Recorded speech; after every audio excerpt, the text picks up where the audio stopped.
بسم اللہ الرحمن الرحیم۔ حضرت حسین رضی اللہ تعالیٰ عنہ جب دشمن کی فوج کو مخاطب کر کے متوجہ کر چکے اور عورتوں کو خاموش کر دیا تو ایک دردناک انگیز و نصیحت آمیز و بلیغ و بے نظیر خطبہ دیا۔ حمد و ثنا اور درود و سلام کے بعد فرمایا، اے لوگو، تم میرا نسب دیکھو میں کون ہوں، پھر اپنے دلوں میں غور کرو، کیا تمہارے لیے جائز ہے کہ تم مجھے قتل کرو اور میرے عزت پر ہاتھ ڈالو؟ کیا میں تمہارے نبی کی صاحبزادی کا بیٹا نہیں ہوں؟ کیا سید الشہداء حمزہ میرے باپ کے چچا نہیں تھے؟ کیا جعفر طیار میرے چچا نہیں تھے؟ کیا تمہیں یہ حدیث مشہور نہیں پہنچی کہ رسول اللہ صلی اللہ علیہ وسلم نے مجھے اور میرے بھائی حسن کو سید الشباب اہل الجنہ اور قرۃ العین اہل السنہ فرمایا ہے؟ اگر تم میری بات کی تصدیق کرتے ہو، واللہ میری بات بالکل حق ہے، میں نے عمر بھر کبھی جھوٹ نہیں بولا جب سے مجھے یہ معلوم ہوا ہے کہ اس سے اللہ تعالیٰ ناراض ہوتا ہے۔ اور اگر تمہیں میری بات کا یقین نہیں تو تمہارے اندر ایسے لوگ موجود ہیں جن سے اس کی تصدیق ہو سکتی ہیں۔ پوچھو جابر بن عبداللہ سے، دریافت کرو ابو سعید یا سہل بن سعد سے، معلوم کرو زید بن ارقم یا انس سے، وہ تمہیں بتلائیں گے کہ بے شک یہ بات انہوں نے رسول اللہ صلی اللہ علیہ وسلم سے سنی ہے۔ کیا یہ چیزیں تمہارے لیے میرا خون بہانے سے روکنے کو کافی نہیں؟ مجھے بتلاؤ کہ میں نے کسی کو قتل کیا ہے جس کی قصاص میں مجھے قتل کر رہے ہو، یا میں نے کسی کا مال لوٹا ہے، یا میں نے کسی کا مال لوٹا ہے، یا کسی کو زخم لگایا ہے۔ اس کے بعد حضرت حسین رضی اللہ تعالیٰ عنہ نے رؤسائے کوفہ کا نام لے کر پکارا، اے شیس بن ربعی، اے حجاز بن ابحر، اے قیس بن اشعث، اے زید بن حارث، کیا تم لوگوں نے مجھے بلانے کے لیے خطوط نہیں لکھے؟ یہ سب لوگ مکر گئے کہ ہم نے نہیں لکھے۔ حضرت حسین رضی اللہ تعالیٰ عنہ نے فرمایا کہ میرے پاس تمہارے خطوط موجود ہیں۔ اس کے بعد فرمایا، اے لوگو، اگر تم میرا آنا پسند نہیں کرتے تو مجھے چھوڑ دو، میں کسی ایسے زمین میں چلا جاؤں گا جہاں مجھے امن ملے۔ قیس بن اشعث نے کہا، آپ اپنے چچا زاد بھائی ابن زیاد کے حکم پر کیوں نہیں اتر آتے؟ وہ پھر آپ کے بھائی ہیں، آپ کے ساتھ برا سلوک نہ کریں گے۔ حضرت حسین رضی اللہ تعالیٰ عنہ نے فرمایا کہ مسلم بن عقیل کے قتل کے بعد بھی تمہارے یہی رائے ہیں؟ واللہ میں کبھی اس کو قبول نہ کروں گا۔ یہ فرما کر حضرت حسین گھوڑے سے اتر آئے۔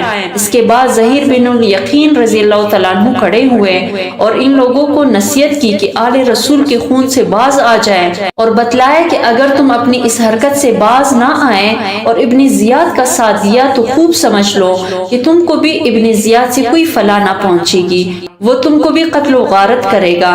ان لوگوں نے ظہیر کو برا بلا کہا اور ابن زیاد کی تعریف کی اور کہا کہ ہم تم سب کو قتل کر کے ابن زیاد کے پاس بھیجیں گے۔ ظہیر رضی اللہ تعالیٰ عنہ نے پھر کہا کہ ظالموں، اب بھی ہوش میں آؤ، فاطمہ کا بیٹا سمیہ کے بیٹے ابن زیاد سے زیادہ محبت و اکرام کا مستحق ہے۔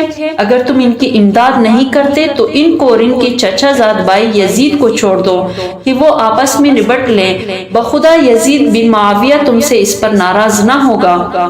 جب گفتگو طویل ہونے لگی تو شمر نے پہلا تیر ان پر چلا دیا۔ اس کے بعد حرب بن یزید رضی اللہ تعالیٰ عنہ، جو اب طائف ہو کر حضرت حسین رضی اللہ تعالیٰ عنہ کی لشکر میں شامل ہو گئے تھے، آگے بڑھے اور لوگوں کو خطاب کیا، اے اہل کوفہ، تم ہلاک و برباد ہو جاؤ۔ کیا تم نے ان کو اس لیے بلایا تھا کہ وہ آ جائے تو تم ان کو قتل کرو؟ تم نے کہا تھا کہ ہم اپنی جان و مال آپ پر قربان کریں گے، اور اب تم ہی ان کے قتل کے در پہ ہو۔ ان کو اس کی بھی اجازت نہیں دیتے کہ خدا کی طویل و عریض زمین میں کہیں چلے جائیں جہاں ان کو اور اہل بیت کو امن ملے۔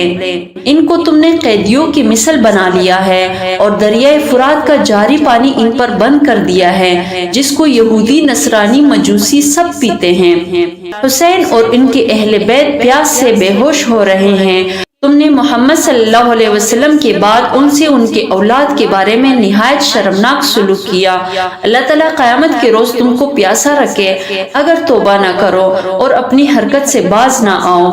اب حر بن یزید پر بھی تیر پھینکے گئے، وہ واپس آ گئے اور حضرت حسین رضی اللہ تعالیٰ عنہ کے آگے کھڑے ہو گئے۔ اس کے بعد تیر اندازی کا سلسلہ شروع ہو گیا۔ پھر گمسان کی جنگ ہوئی، فریق مخالف کے بھی کافی آدمی مارے گئے۔ حضرت حسین رضی اللہ تعالیٰ عنہ کے رفقا بھی بعض شہید ہوئے۔ حر بن یزید نے حضرت حسین کے ساتھ ہو کر شدید قتال کیا، بہت سے دشمنوں کو قتل کیا۔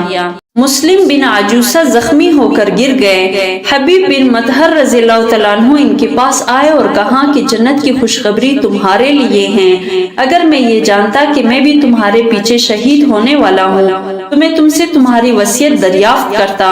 انہوں نے کہا کہ ہاں میں ایک وصیت کرتا ہوں، اور حضرت حسین کی طرف اشارہ کر کے کہا کہ جب تک زندہ ہوں ان کی حفاظت کرنا۔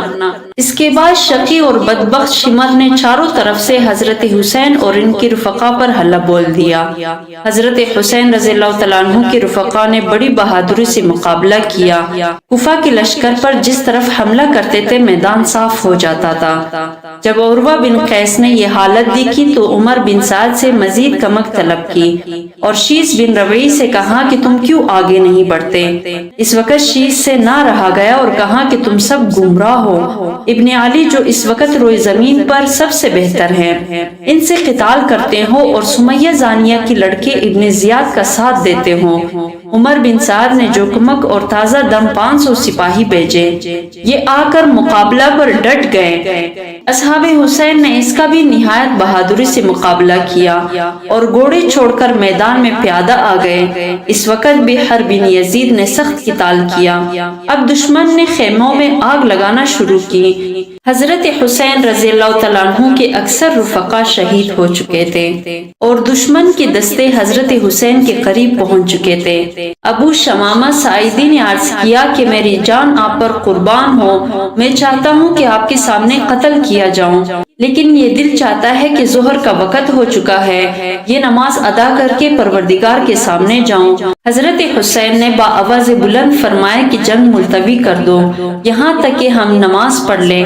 ایسے گمسان جنگ میں کون سنتا تھا؟ طرفین سے قتل و قتال جاری تھا اور ابو شمامہ رضی اللہ تعالیٰ عنہ اسی حالت میں شہید ہو گئے۔ اس کے بعد حضرت حسین نے اپنے چند اصحاب کے ساتھ نماز ظہر صلاۃ خوف کے مطابق ادا فرمائی۔ نماز کے بعد پھر قتال شروع کیا۔ اب یہ لوگ حضرت حسین تک پہنچ چکے تھے۔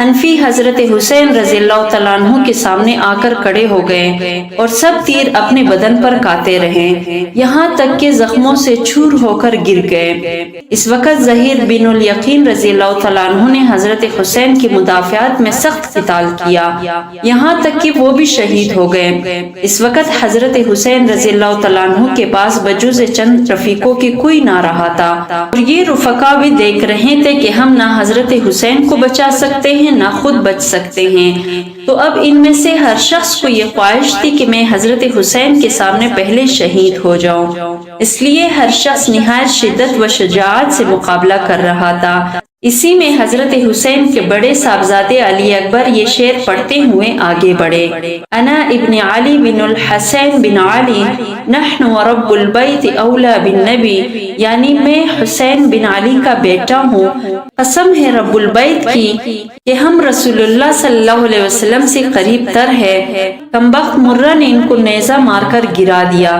پھر کچھ اور شقی آگے بڑھے اور لاش کے ٹکڑے کر دیے۔ حضرت حسین رضی اللہ تعالیٰ عنہ سامنے آئے اور کہا: خدا تعالیٰ اس قوم کو برباد کرے جس نے تجھ کو قتل کیا ہے، یہ لوگ اللہ تعالیٰ کے معاملے میں کیسے بے وقوف ہیں، تیرے بعد اب زندگی پر خاک ہے۔ ان کی لاش اٹھا کر خیمے کے پاس لائی گئی۔ عمر بن سعد نے قاسم بن حسن رضی اللہ تعالیٰ عنہ کی سر پر تلوار ماری، وہ گرے اور ان کے منہ سے نکلا یا عمہ، تو حضرت حسین رضی اللہ تعالیٰ عنہ نے دوڑ کر ان کو سنبھالا اور عمر پر تلوار سے حملہ کیا، کوہنی سے ان کا ہاتھ کٹ گیا۔